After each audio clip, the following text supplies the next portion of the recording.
आज मु आपण मान सांगे देसी कंकड़े पूरा देसी स्टाइल आलू और आंबुल दिया रेसिपीटे सेयार करी। जमा भी स्किप न करी शेष पर्यंत निहाती देखंतु। आशा करुच्ची भिडियोटी आपण मानक बहुत पसंद आसीबो। बनैबा जतिक सहज खाइबा सेतिक टेस्टी। नमस्कार मु प्रज्ञा आपण मानक स्वागत करुच्ची प्रज्ञा होम किचन को। जमा भी लेट करबानी चलते देखिए आज रेसिपी। और आज रेसिपी रही देसी कंकड़ार गोटे जबरदस्त झोल रेसिपी। से प्रथम मुझे देसी कंकड़ा को खोल को छड़ाई भावे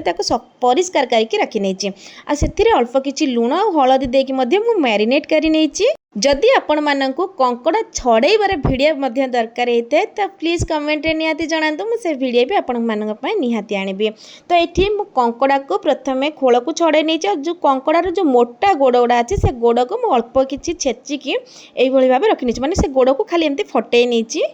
जहाद्वारा कि से गोड़े मसला आम जो तरकारी बनइबा मसलाटी पशिबा खायापी भल लगे। जितेबाला कंकड़ा छड़ेबे एमती हलदिया पार्ट भी रही है सेटा को भी मुझे फोपाड़ी रेसिपी मोर दरकार हम से आगे को मुझे देखी। प्रथमे मु गैस रे कड़ाई को बसईकी किसी सोरिष तेल ऐड करी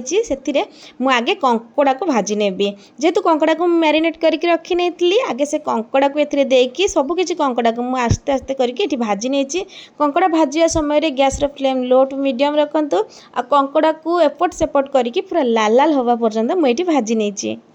आगुरी तो आपण मैंने ढेर प्रकार रे कंकड़ा रेसिपी बनई किंतु थोड़े एमती देसी स्टाइल आलू और आंबुल दिया कंकड़ा रेसिपी बनई कि जदि बनई ना थोड़े थोड़े यहीपरि भाव बनई कि ट्राए करंतु। देखिए बहुत टेस्टी लगी था। जो मैंने बनई कि खाई से माने जानी थे तार टेस्ट केते सुंदर आसी था। से कंकड़ा को भाजिक मु प्लेट को काढ़ी नहीं एवं कंकड़ार जो गोड़ को मुझे छेचिकी रखी से गोड़ को मुझे लाल लाल हवा पर्यंत भाजी नहीं। वीडियोटी को पूरा फुल देखंतु। जदि मो वीडियो आपण मानक भल लगे प्लीज लाइक कमेंट शेयर और सब्सक्राइब निहाती करंतु। जदि मो चैनल टी नुआ आछंती प्लीज सब्सक्राइब निहाती करनियंतु। तो ये देखिपे कंकड़ा गोड़ को मु भाजी नापर गोटे आलू मुझे जेहेतु मुझे देसी स्टाइल बनइबे ओडिशा रे आलू बिना कौन तरकारी ही हुए तो से मुझे आलू को चोपा छड़े एपरी भाव काटी नहीं सहित ये किसी पियाज नहीं पियाज को एमती चुना चुना करके काटिकी रखी नहीं। तापाई मु गोटे मसला प्रस्तुत करनी। प्रथमे मुझे किसी धला सोरिष देती तापर मुझे देती किसी कला सोरिष ता सहित ये मुझे लंका देती माने जत्तिकी आपण लंका खाइबापी पसंद करते से अनुसार कड़ा आपड़ ये आड करें। तापर ये किसी अदा और रसुण को रखी से सबको मुझे ग्राइंडिंग करें। तापर मुझे सेम कड़ाई जो कड़ाई कि कंकड़ा को भाजी से सेम कड़ाई अल्प किसी तेल देकी प्रथमे आलू को मुझे लाल लाल हवा पर्यंत भाजी नहीं।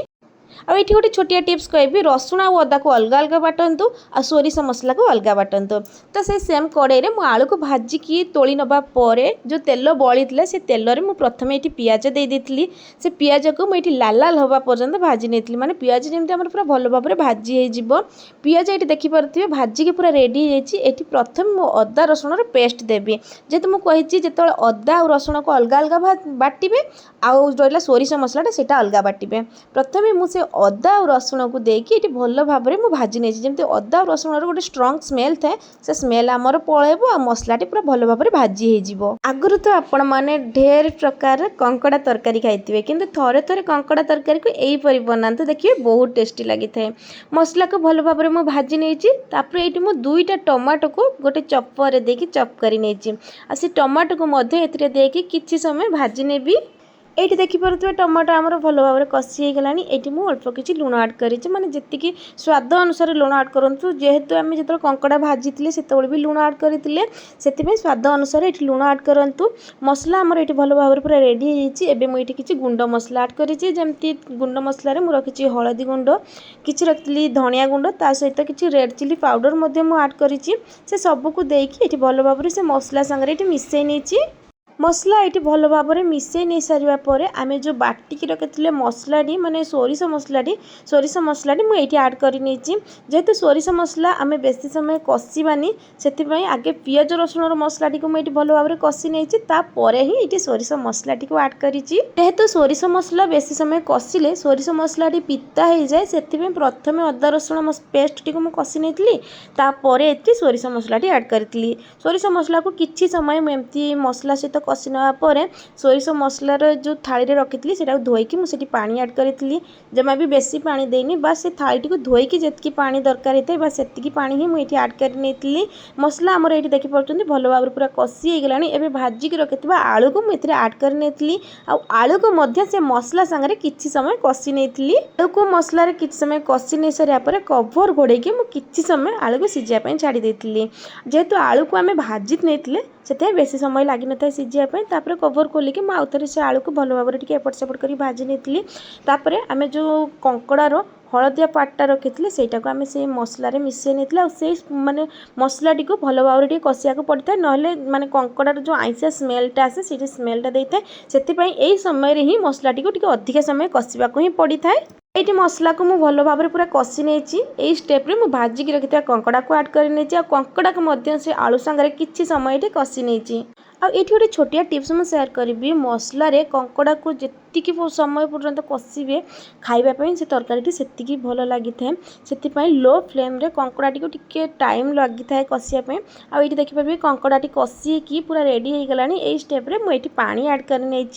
जेहेतु मुझे अधिक ग्रेवी वाला बनैबी तो से मुझे 2 कप पानी ऐड करी आपड़ जी ग्रेवी बनवाई चाहते से अनुसार पानी ऐड करूँ आठ देखिपे आमर से जो झोलटी भल भाव फुटी आसला आ स्टेप्रे मु 2टा आंबुल ऐड करी जेहेतु मुझे आज आंबुल आलू देकी आम कंकड़ा तरकारी बनैबा तो से जो मसला आमर फुटी आसी था से समय ही से ऐड करूँ आ से सबको ऐड कर सारापर मुझे समय से कंकड़ा को फुटियापी छाड़ी देती किसी समय पर देखिपे ग्रेवी आमर कमी आसला से समय ये मुझे किसी चिकेन मसला ऐड करी से ग्रेवी सांगे भल भाव मिसई नहीं कि समय फुटियापी छाड़ी देती ये देखिपुर ग्रेवी भी पूरा कमी गलानी तरकारी आमर पूरा रेडी हो गरमा गरम सर्व कर नियंतु पूरा देसी स्टाइल ले देसी कंकड़ा झोल भिडियोटी आपण मानकु मोर किपरि लागिला कमेंट बॉक्स रे मतामत जानिया भूलिबेनी जदि मो भिडियोटी आपण मानकु पसंद आसीथिबो प्लीज लाइक कमेंट शेयर और सब्सक्राइब निहाती करंतु जो दिन आपण माने घरे एई स्टाइल ले कंकड़ा तरकारी बनेबे माने देसी स्टाइल ले देसी कंकड़ा झोल बनैथिबे से दिन देखिए भोक नथिले भी 2 थाली भात उठी जिवो एते टेस्टी लागिताय तो आज पई एतिकी रहिली देखाबो आ गोटे नुवा भिडियो रे आ गोटे नुवा रेसिपी